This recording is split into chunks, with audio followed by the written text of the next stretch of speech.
Zondag 12 juni, feest van de heilige drie-eenheid. Uit het heilige evangelie van onze Heer Jezus Christus volgens Johannes.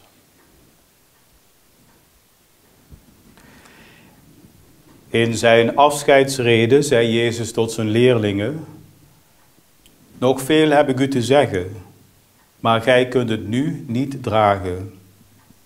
Wanneer hij echter komt, de geest der waarheid, zal hij u tot de volle waarheid brengen.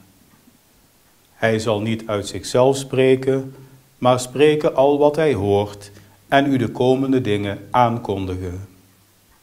Hij zal mij verheerlijken, omdat hij aan u zal verkondigen wat hij van mij ontvangen heeft. Daarom zei ik dat hij aan u zal verkondigen wat hij van mij ontvangen heeft. Al wat de Vader heeft, is het mijne. Zo spreekt de Heer, wij danken God. Overal waar katholieken wonen en leven, kom je ook het kruisteken tegen. Op en in de kerk, op de hoeken van straten, in kapellen, in huizen aan de muur of boven de deur, en soms dragen mensen een kettingje of oorbellen met een kruisje eraan. En elke keer als we in de kerk beginnen, ook met het lezen van het heilige evangelie, of als we zelf gaan bidden, beginnen we met het kruisteken te maken. Wat betekent eigenlijk dat kruis? Waarmee tekenen we ons? We beginnen boven bij ons verstand, maar ook ons geheugen, onze herinnering en onze dromen. God de Vader die boven ons staat, maar ons ook een hand boven de hoofd wil houden.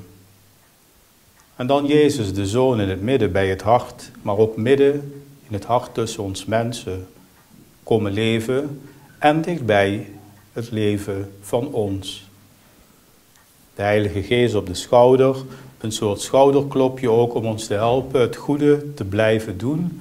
En als laatste het amen, een leesteken. Misschien een stevige punt als bevestiging of een uitroepteken en op sommige dagen misschien een vraagteken.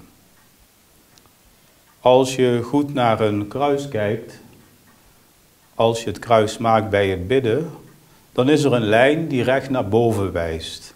Een verbinding tussen God en de mens. En over deze lijn loopt alles naar God en van God. Elk moment dat je tot hem bidt, dat je hem dankt, dat je hem vraagt, dat je voor hem zingt, dat je voor hem werkt.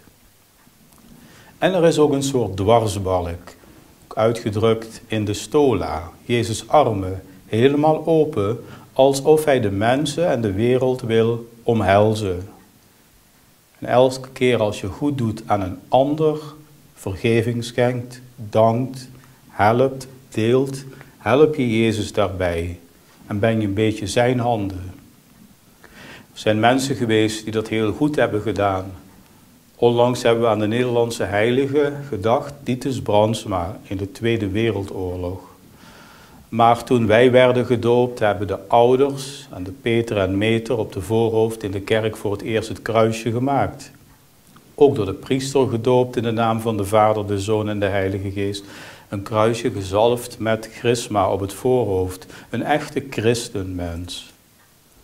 Dit deel van het jaar worden vele kinderen gevormd. Ook zij krijgen dat kruisje.